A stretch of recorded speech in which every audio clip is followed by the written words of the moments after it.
societies. But not only that, the second pathway is about the stabilization after conflict. So when water resources and wash services can be delivered, it can have an effect of stabilizing and bringing legitimacy to water providers, reducing conflict, and bringing that sense of normalcy back to life post-conflict. We have things like international norms. Often water projects will come with norms about, say, gender mainstreaming, human rights, and that over time can have the effect of bringing about more social cohesion and peace and equity. We have some of the more familiar ways in which water can contribute to peace through building and using joint institutions. And by institutions, we mean the different rules, agreements, treaties at high level, agreements at a more local level that people make to share water resources. There's also shared projects which have material benefits, potentially. Okay, benefit sharing, you can take the energy, we'll take the water, but also they have sort of a symbolism too. And even that symbolism has value for peace. So if you can go ahead to the second part of that same slide where we have climate change on it. When climate change and the important resources mobilized for climate change, although they're certainly nowhere near sufficient, but when these resources can be directed towards water resilience and adaptation, we believe this can then have peace dividends. So what we thought for this session would be valuable, and what we'll focus on, what you will discuss for the remainder of the session, what I'll discuss briefly now, is at the Water Pavilion, why don't we become a bit more aware of take stock of the different peace interventions that exist under UNECE framework, but not only. So that was kind of the objective of this session. So my last slide, slide 4, briefly on this to set the scene, and I won't speak for very long because we have specialists of these initiatives in the room there on site. So let me just say briefly that there are 4 that we thought would be important to highlight. The first is the Climate Responses for Sustaining Peace, or the CRISP, the CRSP initiative, which came from the COP27 in Egypt. And this was the first time a COP presidency explicitly combined climate and peace objectives under the UNFCCC umbrella. The main idea was making sure climate responses are integrated with peace and stability building, especially in fragile and conflict settings. The COP28 declaration on climate relief and peace will be discussed in much more detail in a moment, but this one was launched in Dubai, and it was also a COP where there was a full day, a day dedicated to climate relief, recovery, and peace. So the declaration was non-binding, but it's been recognized for having a large number of states that endorsed it. Fewer from civil society, but still it's considered a success from the number of states that got behind it. And the significance of this declaration was about linking climate action and humanitarian issues, once again, the specific needs of fragile and conflict-affected places, and to kind of try to start to mainstream these under the UNFCCC. The third initiative we wanted to mention, and again, there'll be some more speaker with more detail, is the Baku call on climate action, peace, relief, and recovery, and which really builds on some of the previous initiatives mentioned, highly endorsed with civil society organizations, and again, this connection between climate change, humanitarian crises, and conflict. It led to a hub, which we'll hear more about shortly, and it'd be great to hear what a hub can do in terms of organizing, coordinating, financing different peace and water for peace agenda items under climate change discussions. And then finally, we just wanted to also mention last year's COP led to this is not only a dialogue, but also a declaration on water for climate action.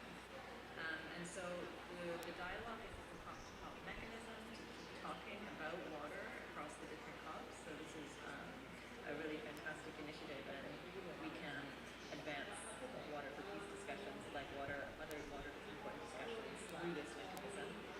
And then the declaration is again about mainstreaming water within the climate change negotiations. So I hope some of that was useful. Really the idea is for us in the water community, we're making these links between our work on water to social stability, the absence of violence.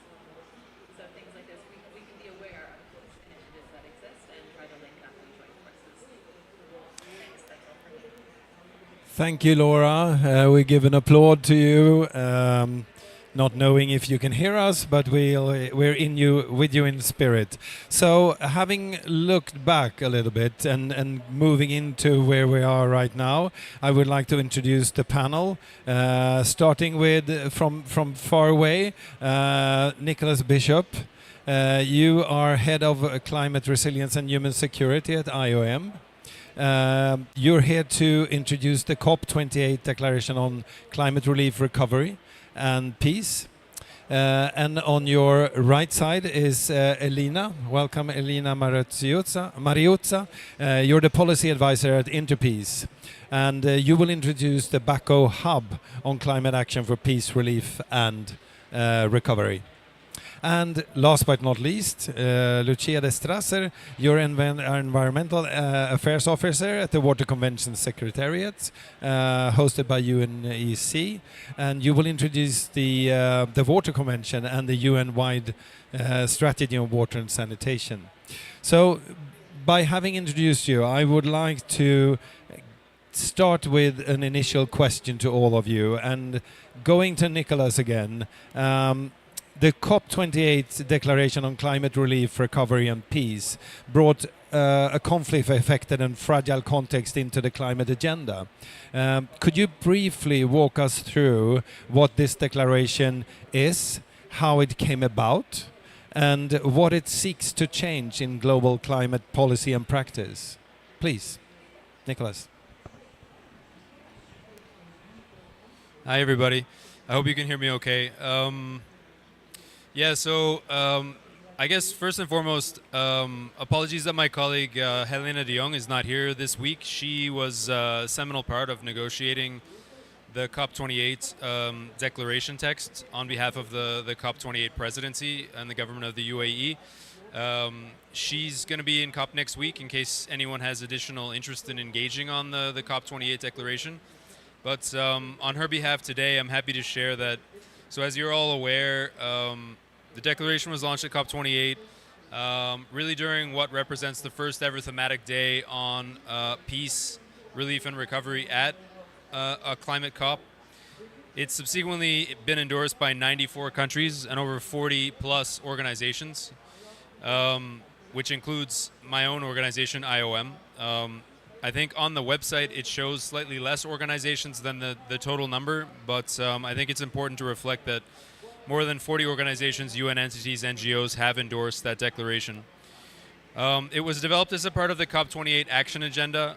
It was a 12-month process with significant consultations with governments, think tanks, NGOs, UN, and civil society, as well as multilateral development banks and climate finance providers.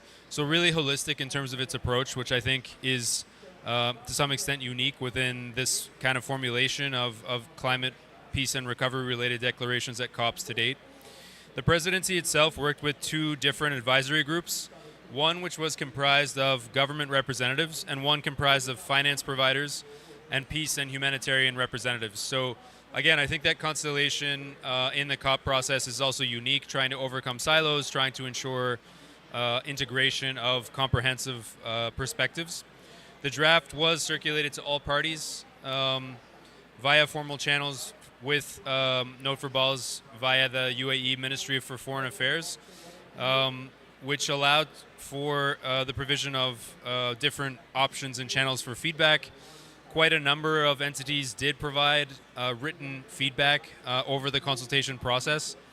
The revised version was again then circulated for feedback to all parties with extensive follow-up from the COP team and from government officials, with support from relevant embassies at the national level. Extensive bilateral red line discussions were held with members of the advisory group of government reps. And this included a decision to go with the progressive version, which was advocated for by least developed countries and small island developing states, instead of major donors. So with that in mind, in spite of the sort of more progressive draft that was circulated, this was endorsed by all stakeholders. So the declaration was accompanied by pledges from governments and organizations. And I guess to maybe go into just a little bit more detail, but the declaration specifically addresses what remains very marginal finance and climate action flowing to fragile and conflict-affected countries, despite what is obviously their innate vulnerability to climate change. The declaration itself speaks and makes 3 specific calls for action. 1, enhanced financial support for climate adaptation and resilience. This includes through facilitating access. 2, understanding and improving good practice in programming. So speaking about evidence creation, evidence generation, and piloting of programming. And 3, coordination, collaboration, and partnerships between diverse stakeholders. So very much reflected in the consultation process itself, and very much advocating for the same to be the case in terms of the implementation of the declaration. Thank you. Thank you, Nicholas. That is, thank you for bringing that perspectives and that to us around the Declaration on Climate Relief and Recovery and Peace. We will move on the Baku call, on the Baku hub, with you, Elina. Following the COP28 declaration on the Baku call on climate action for peace, relief and recovery, aimed to sustain momentum around the addressing climate impacts, fragile and conflict-affected settings through the Baku hub. Could you walk us through what the Baku hub is and its key messages and how it seeks to translate the earlier commitments into action? Please. Absolutely, and I must say that InterPeace, the organization that I work for, is as much of a partner to the Baku hub as IOM, sitting next to me, so we can both perhaps talk a little bit more about the implementation and what really it means throughout this conversation and the panel. But indeed, as Laura mentioned, there has been quite a few presidency initiatives floating around climate and peace, and Baku Call was really an effort to try and implement all of these commitments, negotiated commitments by the various member states. So following the COP27 Climate Response for Sustaining Peace, CRISP initiative, following the COP28 declaration that Nick just spoke about, but also really addressing the Germany-led Climate for Peace initiative, C4P, as well as the climate dimension of the Italy's Matteis plan, together with the African Development Bank, to really meet the needs of the climate and conflict vulnerable countries at the same time. Baku Call was not a declaration on purpose, a joint effort by 7 member states to find a way to implement all of these various commitments, to coordinate them, and to really unite all these various stakeholders that Nick was just talking about. So UK, Germany, Italy, Uganda, as well as the 3 past COP presidencies, UAE, Egypt, and Azerbaijan, have come together and launched a consultative process around what does that really mean to do implementation of climate and peace projects, what is the main issue around the climate and peace, and what is doable, what can we actually showcase, what can we actually do within the very large and perhaps quite a vague topic. The decision has been made, or through the process of consultation, to really focus on one key issue, and it's the climate financing not reaching the most vulnerable contexts that happen to be also the contexts that are affected by fragility and conflict, or bordering the countries that are affected by fragility and conflict. So essentially, while it is a flagship initiative of COP29 presidency, it was really launched as a multi-stakeholder, multi-member state effort with various international organizations such as IOM, various UN entities, ourselves, to think about how to transform climate finance and unlock investment in fragile and conflict-affected regions, but also where the climate vulnerability is greatest, but also really looking at implementation capacities. What does it look like at a project level? And what does it look like sustainably? Can we scale? Can we provide the vertical climate funds, the various development banks with projects that they can actually fund and invest into? And so currently the hub essentially operates in 4 pilot countries. It's Iraq, Chad, Guinea-Bissau, and the Gambia, which are quite naturally the countries that are also facing quite a lot of issues, both transboundary water issues, but also local water resilience challenges. But the Baku Hub itself has 4 different topics that it really aims to work around and create projects around and create financing around. And it's food security, it's land degradation, it's water scarcity, and then kind of throughout the thematic areas, it's climate-induced migration. And what it really does is has essentially 4 functions. It tries to bridge the gap between the climate vulnerability and financial viability to unlocking capital where it's needed most. 2, it's designing innovative, bankable, scalable, realistic investment structures that are de-risked through the peace actions, peace and mediation, capacities, networks, knowledge on the ground, reflecting kind of political, social, conflict dynamics. 3, it enables climate finance to function as a driver of resilience, so really looking at it as an enabler and not just a technical leverage and technical tool, to really have an intentional impact on social cohesion dynamics, on trust and inclusion within the context where it operates, not just mitigation or adaptation tool. And 3 is really strengthen local capacities, partnerships, pipelines, aligning the global finance community with the actual needs on the ground. So it does all of this through a series of partnerships between the investment officers that provide for sanity check on the ideas that are given to them and really help design the projects, but also ensuring that the community needs and community priorities and as well as government priorities are at the heart of it at the design stage. And this has been always an issue that many of our multilateral development banks, vertical climate funds have been facing. So in kind of one sentence, it's trying to implement all of the various commitments that have been discussed, talked about, and negotiated for the past 5 or so years. Thank you for that very comprehensive and dense response to the question that could be much broader. So thank you for that. And moving further to the UNECE Water Convention, Lucia, transboundary water cooperation can be key to prevent conflict, sustain peace and prosperity, or it can restore them after a conflict. Could you please introduce us to the Water Convention and explain how it helps countries advancing on transboundary water cooperation and adapt to climate change? Thank you for this very long question, which deserves a very long answer. Yeah. You have. So let me first locate the Water Convention in Please. this picture of water and peace, because we've heard at the beginning that there is a whole branch of research on this, and rightly so. So the Water Convention deals with transboundary water cooperation, meaning deals with cooperation among governments, among countries, UN member states, on international waters. And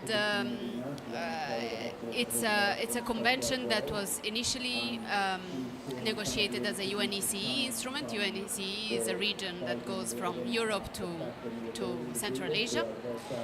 And since about 10 years now, it's a global convention, and it has now more and more parties, especially from Africa. And importantly for this panel, more and more from fragile countries where water is, there is not only a reason of harmonization and cooperation. I mean, the reason for being interested in the Water Convention is not only for harmonizing data or, I don't know, for sharing data, but it's also really a matter of water security, yeah? So, at the moment, as I said, the Water Convention is in this expansion mode, and of course, water and peace is becoming more and more of a topic. And how can the Water Convention respond to this request for addressing the issue of preventing conflict? And I would say it's in the inner soul of the Water Convention to provide for preventive diplomacy, and also for providing for joint development. Okay, so earlier I think it was mentioned positive peace. Yeah, so laying a ground upon which we can build something that brings revenues, that brings prosperity. Yeah. So both dimensions I think are very present in the work of the Water Convention. And let me maybe highlight what I personally find very, very important, which is the development of agreements and arrangements of cooperation. Because if we look at the SDGs, this is how water cooperation is measured.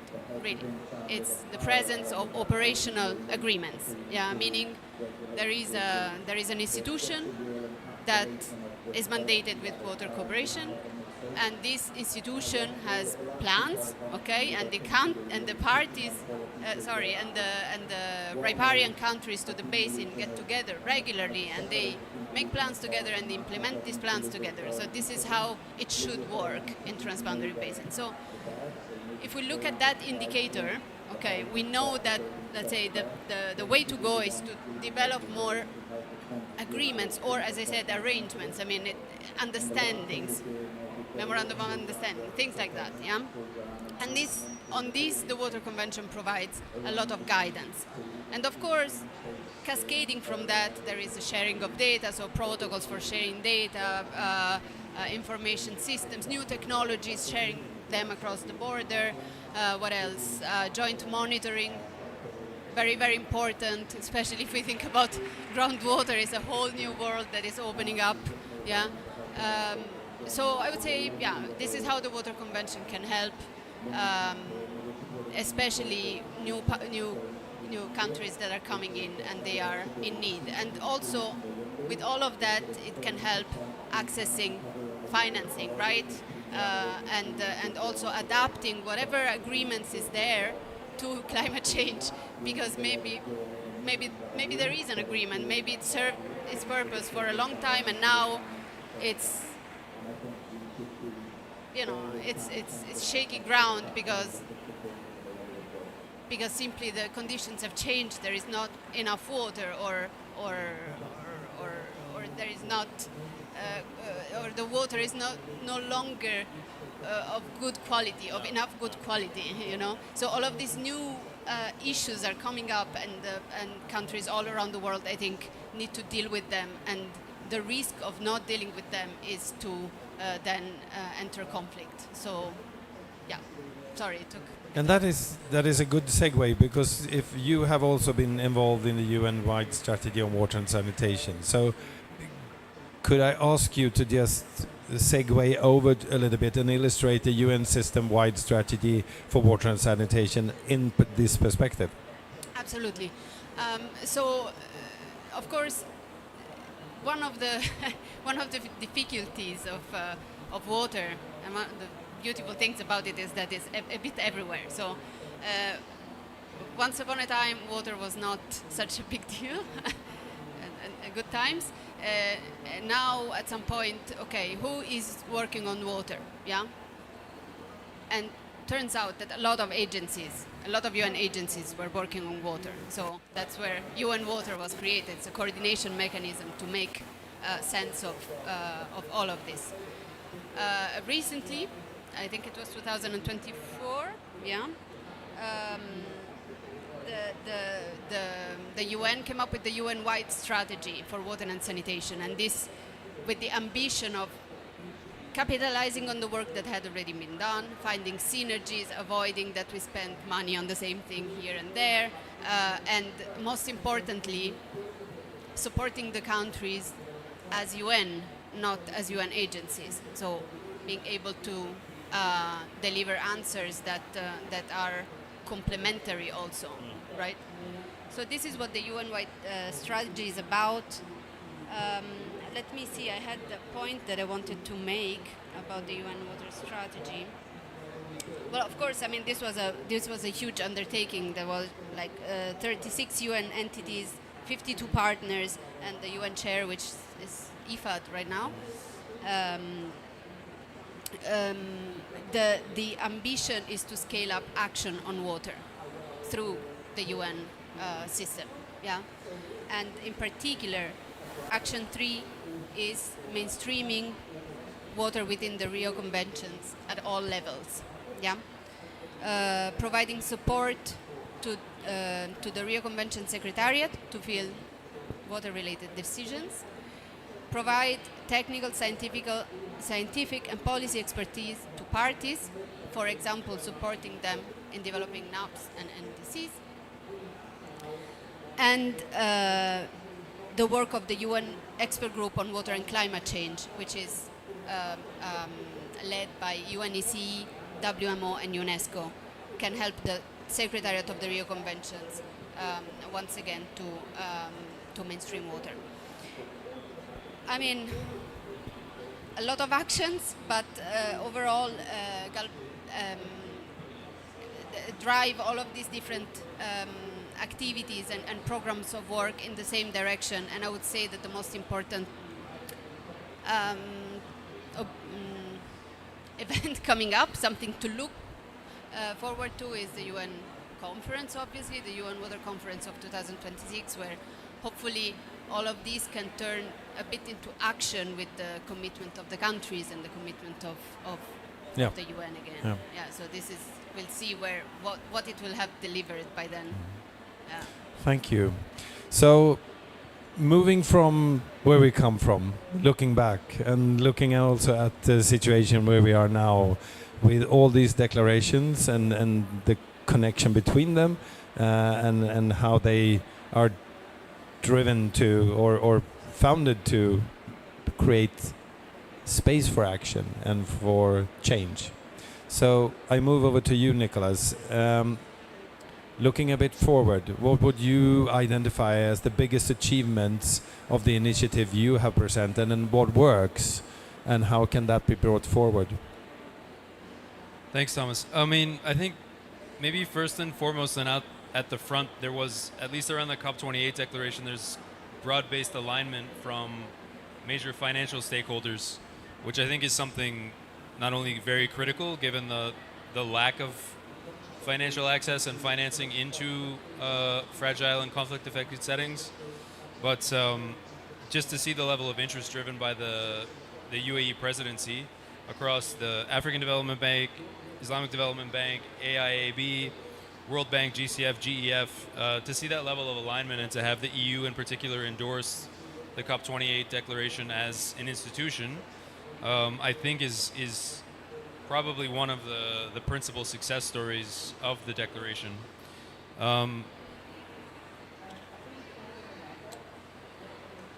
Maybe just to say then that one of the maybe limiting factors associated with presidential initiatives is at the same time that presidencies are time bound.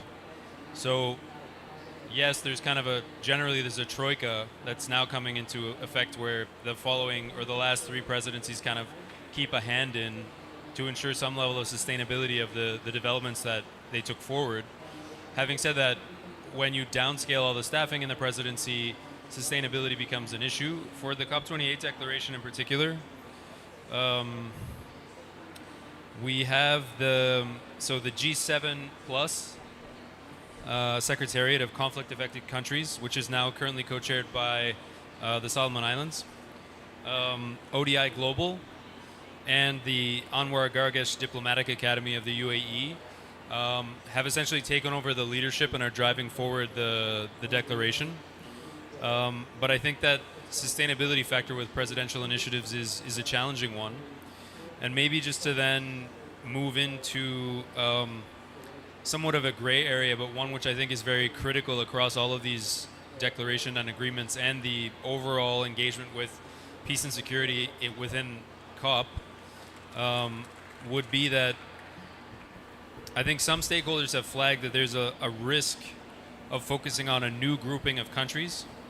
So in addition to least developed countries and SIDS, within those groupings you don't necessarily have the same type of fragility, you don't necessarily have conflict in all those settings. There is a general reluctance to be grouped together as a country that can't come out of fragility, can't come out of silences of recurrent cycles of recurrent violence. So while that might be technically correct, I think it's also fair to consider the level of vulnerability and lack of access to current financing.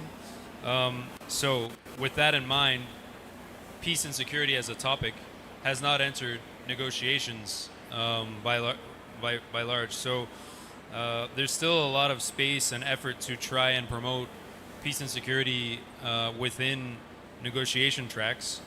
I think some efforts are being made to try and include these types of issues in decision texts, but they are frequently taken out because these are all state-driven processes. So you can see for COP30 here that climate security is not something that the COP30 presidency wishes to focus on. So that sustainability COP to COP is not necessarily always going to be there. And when you see the sort of tangential shifts in geopolitical narratives, it's not necessarily the case that it will be sustained from COP to COP. So progress from COP to COP is not necessarily always there. From declaration to declaration, it's not always going to be sustained. So I think operationalizing these types of declarations through programming, which is something that's very much spelt out to and referenced within the COP28 declaration, and is something that the COP29 presidency is trying to actualize through the Baku hub, is I think really the way in which we can try and achieve meaningful change. So yesterday at a high-level event, there was an MOU that was signed by several countries. We hope now to see progress and financing through the Green Climate Fund to actually take the next step. I don't want to take on maybe some of your responses, but I think that's kind of the achievement or the, let's say, the landing spot that the COP28 declaration has kind of influenced to drive forward that progress into COP29. But I do see a lot of limitations in terms of sustainability, given the fact that it's a state-driven process. So this is not always something that's very popular country to country. Thank you, Nicholas. That's you almost went ahead a little bit to one of my last questions, but I think there's reason for also repeating and coming back to the issue of not having this area around peace and security addressed on a more continuous basis. Elina, the COP29 also launched a Baku dialogue on water for climate action, which focuses specifically on water-climate interface. How do these two initiatives complement each other? Indeed, both initiatives did emerge from COP29 as part of the same ecosystem of Baku-driven climate and resilience commitments. However, perhaps it was a bit of an attempt to address what Nick was talking about, how to ensure that there is a peace and security commitment and peace and security related initiatives, and then very straightforward thematic initiatives on the certain topics in order to ensure sustainability of at least one, if not both. So they're quite separate in a way, because the Baku dialogue really focuses on the thematic depth. It's a policy dialogue. It is about climate adaptation, and it is about understanding what are the priorities around climate on water are. At the same time, the Baku hub is really the systemic implementation and financing hub that really thinks about how these dialogues, among many others, not just the COP29 own initiative, can really be translated into funded programs. So while there's quite a lot of learning that comes out of the negotiation processes and the dialogue and presidency initiatives around various thematic areas on water, just like on land degradation, just like on food insecurity, it really has been quite intentional that they would be separate processes to ensure their sustainability in their own manners and their own right. And perhaps, ideally, this would be a new way of thinking about what integrated climate diplomacy should look like or could look like, but we're not there yet, and we are really not connecting the dots quite properly with the other initiatives, which are plentiful, coming from different presidencies. Thank you, Elina. And Lucia, could you if we're also trying to look forward a little bit, what can we do forward to make this become this scaled up? Nicholas was mentioning the need to operationalize the programming to keep momentum, but what would you say is the way forward in scaling up these initiatives? So I will say something that we just discussed over lunch with colleagues. I think there is a lot of good work that has been done already. Okay, so there is a need to leverage that. We need to be able to use these initiatives to anchor them to where the work has been done, to where the knowledge is, to where the trust has already been built. Yes. And I'm thinking, for example, about the Water Convention, the UNECE. It has a very long history, not only of water cooperation, but also of climate adaptation and building peace through the instruments of transboundary cooperation and joint climate planning. And a recent example is this action document for mainstreaming water and transboundary cooperation in the NDCs and in the NAPs. And whilst this sounds very technical, at least to me, it's very concrete, right? Because at the end of the day, how do you mainstream water and peace? Well, in the water and climate. By taking the instruments that are already there, that the countries are already busy preparing and influencing those, right? So there is a knowledge, and I think it's very important to link these policy initiatives to that knowledge. I mean, this is just one example, but it's, I think, a broader discussion. And then going back to the negotiations, I mean, I think it's also important to recognize that water, okay, of course, water is adaptation. Water is also mitigation. Water is also resilience. Water is a bit everywhere. So, for example, with UN Water last year, we put out a brief on water in mitigation, in climate mitigation, and there was an initial study that only told us that we don't know anything about the water requirements of mitigation. Yeah, you look at the literature and it's like, you know, the range of possible water use, possible water quantity, possible water consumption for the different technologies is huge. You know, we don't know. So I'm not saying that we need to know everything, but we need to be aware that also the race to mitigating carbon, it has a water cost, and that is also going to drive potential conflicts.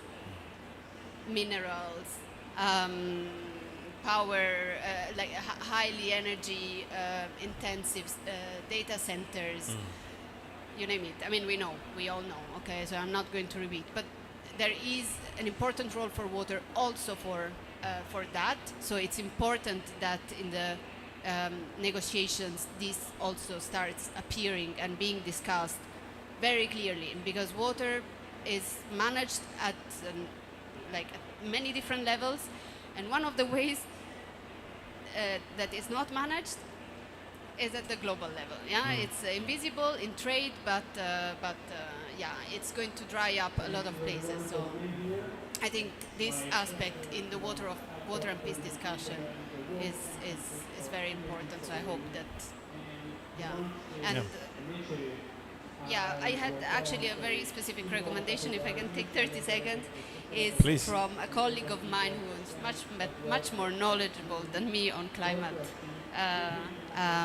processes, and she told me that it's important for climate negotiators to remember that there is a specific reference to the benefits of climate-informed transboundary water management in the UN framework for global climate resilience, and they should include specific indicators in their targets there. Thank you. And looking at the time, we still have some to do. I would like to just put you in a position. Imagine this mic is now directly connected to the negotiators You have their ears. What would you say to them right now around peace, security, and shared water resources in terms of resilience, relief, and what would you say to them right now? Starting with you, Nicholas. You have their ears, they're listening. It's a really challenging one because the negotiating groups are quite stratified in terms of which countries are included, and each country has their own sovereign rights and interests.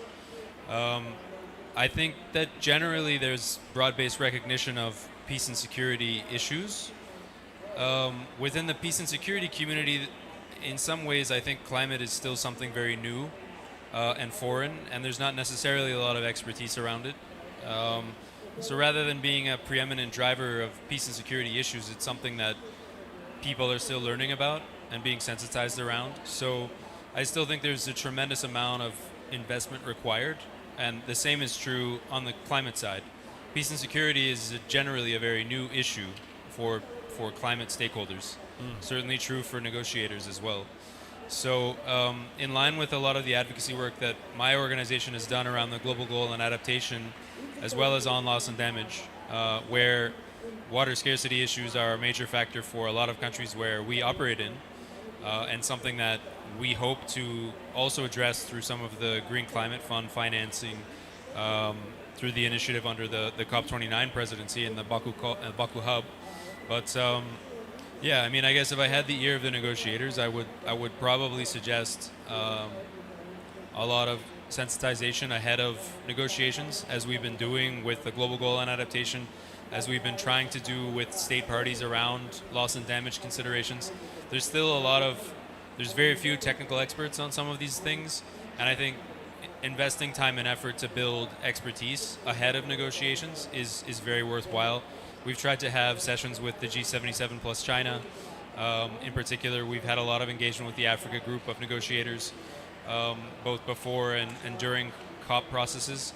So I think that does yield real dividends. And so continuing to invest in advocacy and working with state entities to try and better explain our position as IOM, that obviously relates to human mobility. But one of the principal drivers of mobility is also water. So I think we're all talking about a lot of synergies and a lot of synergistic areas that need to be further invested in. So for negotiators, I think, a part of the process of the negotiations has to be understanding the interconnectedness of all of these factors and trying to build up their expertise in peace and security, just as we're trying to build up expertise on climate within the climate security mechanism advisors, for example. There's very few of them. It's a very worthwhile effort, but there needs to be much more synergy development, relational development between climate community and the peace and security community in order to build up positive momentum that we've seen through the declarations that have been discussed here today, into negotiations tracks, into different developments, into financing allocation, really to try and support fragile and conflict-affected settings to become more resilient. So we're basically talking about climate-informed development in many ways. Anyways, I'll leave it there, but thank you very much. Thank you, Nicholas. And Elina, what would you say to the negotiators if you had the air right now? Maybe just to go in completely different routes, not to repeat the stream. I think the message that we've been trying to work on for quite a few years is the fact that local capacities, knowledge and expertise and networks are not an impediment to very technical conversations. In fact, it's a de-risking tool for the climate financing that is needed, for the climate financing that isn't going to be unlocked just through the grant financing or donor commitments, no matter how much we try, no matter how much we agree. It is really ultimately about relying on the capacities, networks, expertise, and the work that is ongoing by the peace and security communities in order to help the very technical issues be unlocked within the vulnerable and fragile contexts. So really looking at how peace and security actors can be that leverage and that helping hands rather than an advocacy group that sometimes is perceived as not the most helpful within the negotiation tables. Let's hope they heard that. And thank you, Elina. And Lucia, what would you tell them? I'm trying to think something clever to say after this. I mean, thinking in terms of water and peace, probably, and with all of the discussion we had, I would say consider that, especially in this crisis of multilateralism and global issues, consider that cooperation with your neighbors can really help setting the bar a little bit higher, cutting the costs of doing certain things, and really doing this on the ground, not, I mean, I'm doing like this not only at the financial level, that's what I mean, but also at the level of infrastructure, at the level of projects, at the level of basins. So I guess what I would tell them is consider the element of cooperation with your neighbors, in the programming of climate action, in the decisions related to the programming and to the implementation of climate action. Yep, so let's hope they heard you all and bring that into the negotiation. So one last question before we round up. We've heard about these initiatives, we know about the processes going on. What would you say, what will be the further need, or is there a further need to sort of align or have those processes working together to avoid working in parallel with each other and rather finding the empowerment of a broader transparency between? That might be a challenging question to respond to, but I start very shortly, Lucia. What would you say?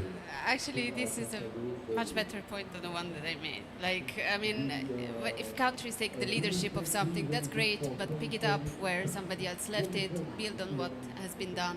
And, like the Baku dialogue is an excellent start for water and climate. So we really hope that it will continue and that it will build on that, and that all this process will grow, and it will not see parallel processes multiplying. Thank you. Obviously, yes, but I think it's exactly what's needed when it comes to water within the Baku hub, and as a kind of the next step from the declaration, where evidently within the countries where we're starting, water issues are amongst the most dire and the most important, and every single pilot currently consists very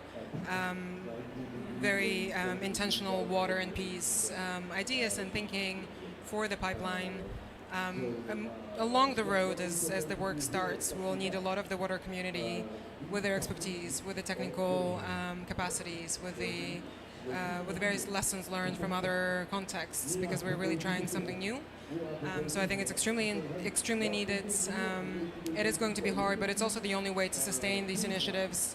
As Nick was saying, these are, after all, presidential initiatives. We are sitting at a COP where peace and security isn't as prominent, and it's our kind of last hope that the implementation and going to the project level is the way to continue the dialogue, and water and peace is going to remain the main constitution of the hub and its work. Thank you, Elina. Short and sweet. So yeah, I mean, I think a lot of MDBs and financiers are investing in really interesting programs. I think that they need to speak to each other more, and we need to develop scalable programs. I'll be really interested to watch the space around the Baku hub and the programming that comes forward under the GCF funding allocation to the signatories. I hope that sort of yields additional support and interest from member states, and that we start to have scalable models of programming that can be transplanted between countries, especially in the Sahel, which is obviously facing tremendous issues with water scarcity that are contributing to peace and security. So, yeah, I mean, I think we're on a path, and hopefully it leads to the sort of metaphorical pot of gold at the end of the rainbow, and we start to find some scalable initiatives that end up yielding positive dividends for the communities where we're seeking to support. Thanks. Thank you, Nicholas. And since we have some technology problems here, I've been given the trust to close this as well on behalf of Audrey. And trying to do that, not being the expert that you are in this area, I would say that over the past few years we've seen some steps that are very positive and initiatives towards water, climate and peace, where the climate COPs actually have been a catalyst in terms of that, in terms of the initiatives and declarations. At the same time, peace has dropped off the agenda of the COP30, and it is needed to come back into the next coming COPs. But there is also to end up on a positive note, whilst not getting stuck on the COP process. We have initiatives that operationalize and also go into programs that actually keep the momentum on the ground, so to speak, and we have positive effects about that. But we need to take stock of past initiatives and their progress, and to also build forward on the experience and the good things that have happened in terms of that. So I hope this session showed to everyone that effective climate actions instinctively connect to water, and they can't be ignored in terms of conflict and fragile settings. We need to address them. We need to address the climate piece, the climate people, or the sector much more in terms of the peace aspects.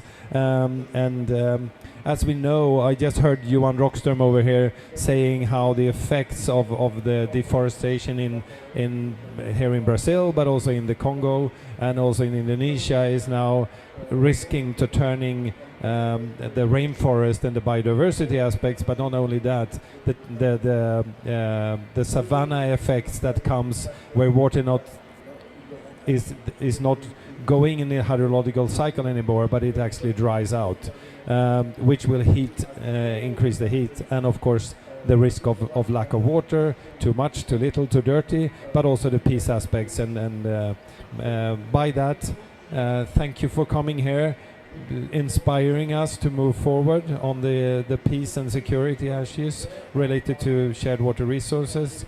And thank you for also bearing with us under those very extreme circumstances where we have noise and heat and other things. So thank you for listening in to this session also online. You can watch this afterwards on YouTube. And thank you, Nicholas, Elina and Lucia, for your contribution, and keep up the spirit. Also you here. Thank you.